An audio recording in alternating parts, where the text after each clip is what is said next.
ഈ രാഹുൽ മാങ്കൂട്ടത്തിന് എന്റെ നമ്പരായി എനിക്കുള്ളത് മേടിച്ചിട്ട് വരാം. അഹങ്കാരത്തിന് കയ്യും കാലും വെച്ച രൂപമാണ് രാഹുൽ മാങ്കൂട്ടത്തിനുള്ളത്. ആ പറഞ്ഞവനെ ഇങ്ങോട്ട് വിളിച്ചോണ്ടാ അടിച്ചവന്റെ കർണക്കുട്ടി ഞാൻ പൊട്ടിക്കും. ഞങ്ങളൊക്കെ തന്നെ യുവജന വിദ്യാർത്ഥി നേതാക്കൾ പ്രവർത്തന രംഗത്തൊക്കെ നടത്തിയിട്ട് തന്നെയാണ് ഇന്നിപ്പോ ഈ ഉത്തരവാദിത്തങ്ങളിലൊക്കെ തന്നെ വഹിച്ചിട്ടുള്ളത്. ഓ പിന്നെ വലിയ ആനക്കാര്യങ്ങളാണല്ലോ നിങ്ങൾ ചെയ്തു കൂട്ടിയത്. ഞങ്ങളൊക്കെ തന്നെ യുവജന വിദ്യാർത്ഥി നേതാക്കൾ പ്രവർത്തന രംഗത്തൊക്കെ നടത്തിയിട്ട് തന്നെയാണ് ഇന്നിപ്പോ ഈ ഉത്തരവാദിത്തങ്ങളിലൊക്കെ തന്നെ വഹിച്ചിട്ടുള്ളത്. ഉത്തരവാദിത്വം അറിയോ? അയാളുടെ അഹങ്കാരത്തിന്റെ ഒരു ചെറിയ ഉദാഹരണം പറയാം. നീ എത്ര പുളു വേണമെങ്കിലും അടിച്ചോ, പക്ഷെ കേൾക്കുന്നവർ കൂടി ദഹിക്കണം. എനിക്ക് വായി തോന്നുന്ന ഞാൻ പറയും. പിണറായി വിജയനെ എടാ വിജയ എന്ന് അഭിസംബോധന ചെയ്തുകൊണ്ടാണ് പ്രസംഗിക്കുന്നത്.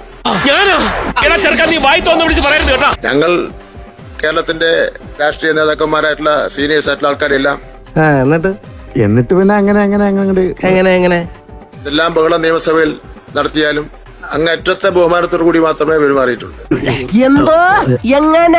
എന്തെല്ലാം ബഹളം നിയമസഭയിൽ നടത്തിയാലും അങ്ങറ്റത്തെ ബഹുമാനത്തോടു കൂടി മാത്രമേ പെരുമാറിയിട്ടുള്ളൂ.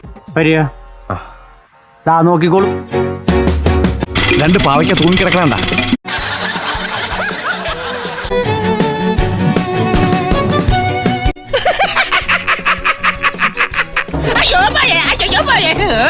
നീ അന്ന് നോവിച്ചു വിട്ടതൊരു പാമ്പിനെയാടാ.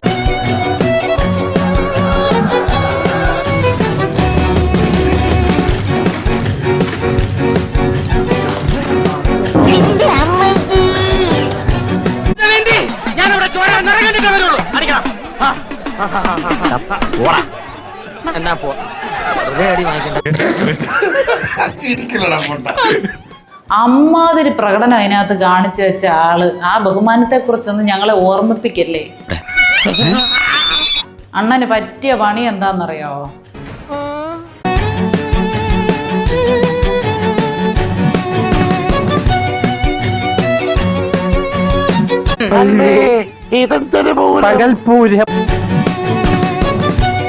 കണ്ടാ കുഴിമന്ത്രി ഇരുന്ന് നിരങ്ങി ഊഞ്ഞാലാടുന്ന കണ്ടാ.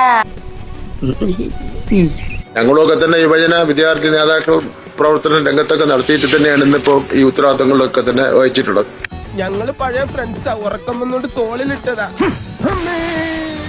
2 ഓലക്കീറോ വെള്ള തുണി എടുത്തോളൂ എന്നെ മൂടാൻ. ഇനിയും തല്ലാൻ കൊണ്ടുപോകുന്നെങ്കിൽ ഒറ്റ അടിക്കാൻ തീർത്തേക്കണം. ഇല്ലെങ്കിൽ എല്ലാരും കൂടെ എടുത്തിട്ട് ഇടിച്ച് എനിക്ക് ഇങ്ങനെ നടന്ന് നിറയിക്കാൻ വയ്യ.